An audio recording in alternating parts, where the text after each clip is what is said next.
Hi, everyone. Welcome back to our daily Lent reflection. Today is Sunday, February 25th, and it's the second Sunday of Lent. And the scripture readings for today's reflection are taken from Genesis 22, verses 1 to 2, 9, 10 to 13, and 15 to 18, and from Romans 8, verses 31 to 34, and from Mark chapter 9, verses 2 to 10. And our opening quote is from Matthew 17, verse 2. He was transfigured before their eyes. Yes, today's reflection is on the Transfiguration. The Italian artist Raphael, who was only 37 when he died, managed to produce a large number of excellent religious paintings. One of his most famous is entitled Transfiguration. The painting is done, as it were, on two levels. The first level, at the top of the canvas, shows Jesus raised up in a billow of clouds, his garment dazzling and his face radiant, as if his divine nature is shining through his human nature. On the right is Moses holding the law. On the left is Elijah, the prophet. At the feet of Jesus, awestruck and reverent, are the apostles Peter, James, and John. The second level of the painting is dark and somber. We see a young boy standing by a cot, surrounded by his family and by the disciples of Jesus. The boy is obviously afflicted, suffering. Two disciples are especially noticeable. One is pointing to the afflicted child, the other is pointing towards Jesus. The message seems to be, yes, this boy is afflicted and troubled. He must look to Jesus for strength. With some artistic license, this painting communicates the profound meaning of the Transfiguration. There is no doubt that the Transfiguration was a moment of glory for Jesus and of light for his disciples. Surprisingly, however, even in the midst of the glory and light, the Transfiguration scene is linked with the suffering and death of Jesus and the doctrine of the cross for his followers.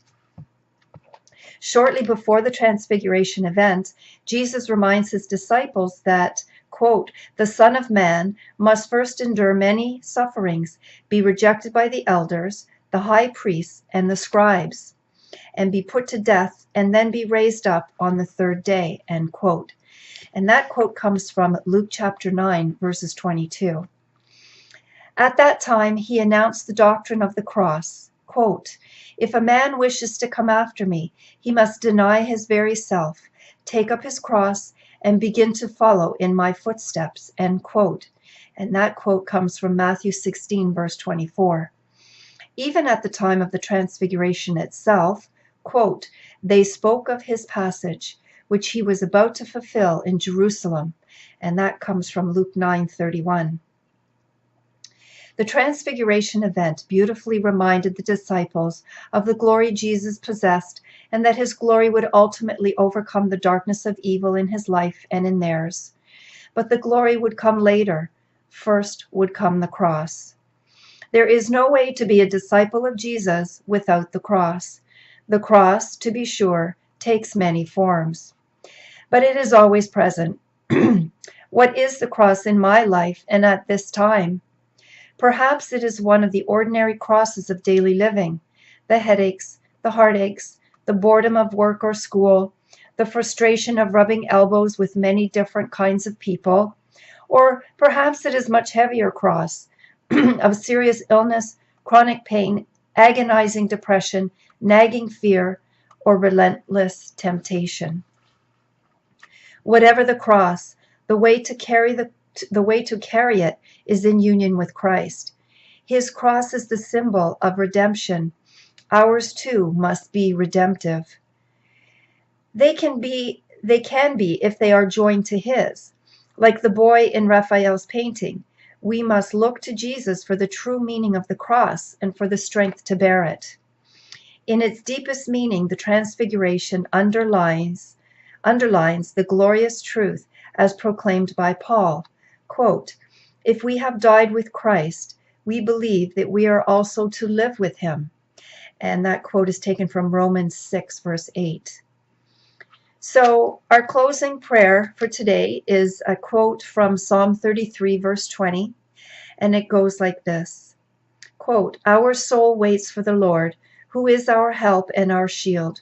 May your kindness, O Lord, be upon us, who have put our hope in you," end quote. And today's practice goes like this. Today I will unite this particular cross and name it. It will be different for each and every one of us. But today I will unite this particular cross with the suffering of Christ. So that's our meditation for today, a very important one. It's full of messages on different levels. And I think at the end of the day, we have to realize that life is about suffering. There's no way out of it. There's no way around it. So I hope you can put that practice and prayer into perspective for yourself. And that's it for today. And God bless. And we'll see you tomorrow. Bye-bye.